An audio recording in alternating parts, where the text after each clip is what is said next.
What's up guys, Electrostats here. I just wanted to say that this video was recorded live on twitch.tv/electrostats, and you can follow me there so that you don't miss my live content. And on that note, enjoy the video. Easy 65. Hey yo, accuracy replay. Cool.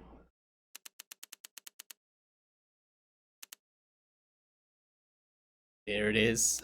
A 97.23 pp. Is that your top play? I'm just kidding, I'm just joking.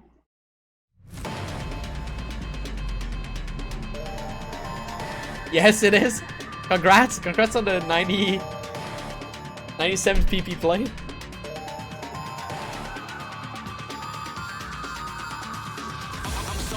So right away, there is an outward curve on the swings. Even though this is like accuracy, there's still quite a bit of outward curve.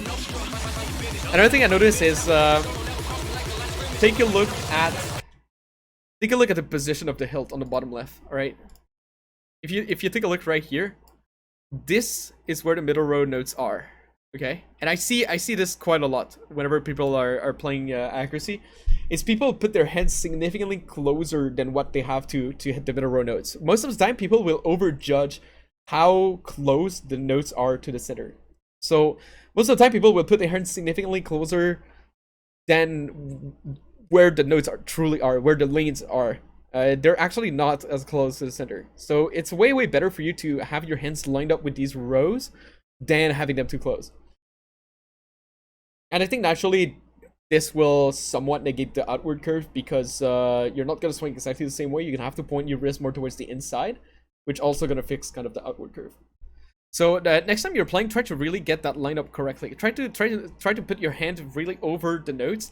And if you want to know if you're doing it correctly, then you just look at a replay, and then you look at the hilt. You look at the little bottom part of the saber and make sure that it's exactly perfectly lined up with these two rows.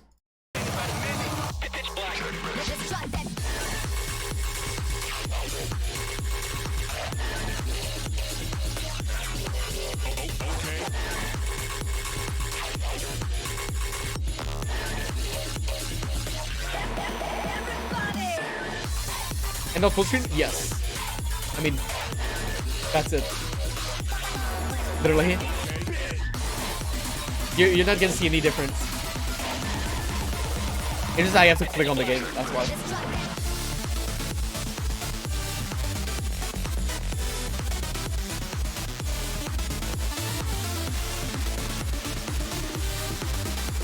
Sorry, underswing happens. That was a pretty big underswing. But it does happen, especially if you're not as consistent in terms of like swinging. I think the player height is also way too low.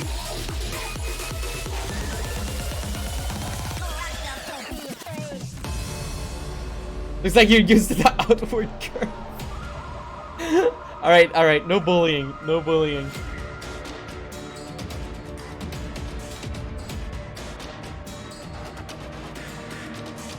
I think most of the outward curve is literally because of how close your hands are to the center.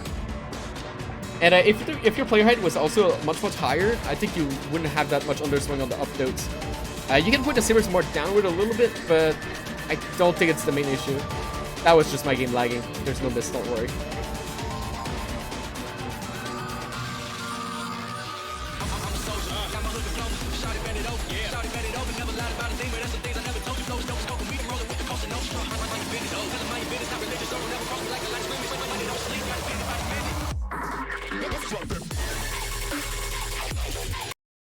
So for the player height, I have this little trick where you want to pause whenever. I'll just slow it down and pause it.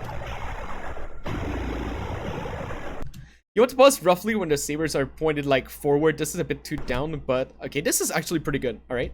If you take a look at the bottom left camera, you can see that whenever the saber is pointed forward, it's way higher than the middle row note, which means the player height in this case is way too low. If I were to actually draw like the middle row notes, so let's say you take the bottom left camera, all right?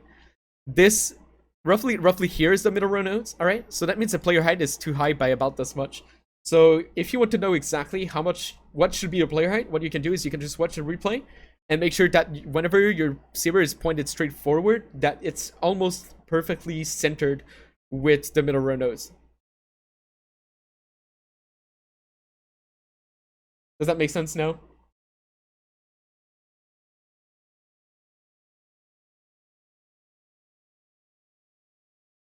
The middle row best.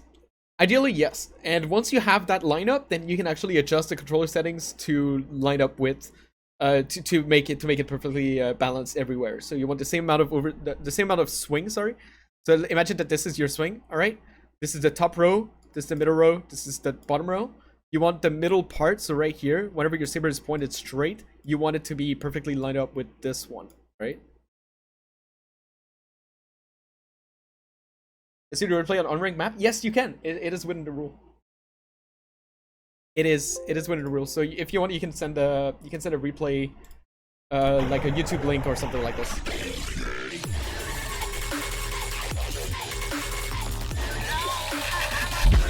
Yo, Monty, thank you. Going to work here.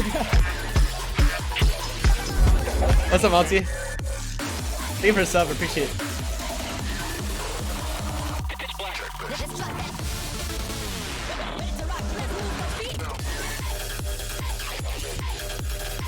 If you want another trick also to know if your lineup is correct, so right now we can see that, like I said at the beginning, the hands are too close to the center and the wrists are pointed too much toward the outside. But another very nice way to know if you have the correct wrist orientation is to have a TD ISCO visualizer. What was your replay? 65. So if you look at your time independence here, it's gonna be the number under the accuracy. So same as visualizer here, but you have a little number at the bottom. And you can see right here that you have about like a 10 to 15% time independence on the middle row nose. That means that your sabers are pointed towards the outside quite a lot. If your time independence were to be 0 on those middle row nose, then you would roughly know that your sabers are pointing in the right direction.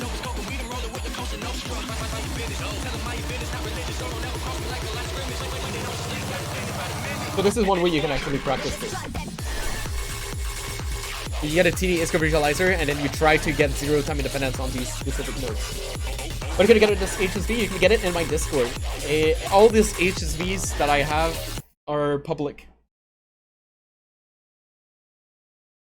I have the ultimate Beat Saber, the ultimate ISCO visualizer pack, where I have all the ISCO visualizer that I'm using.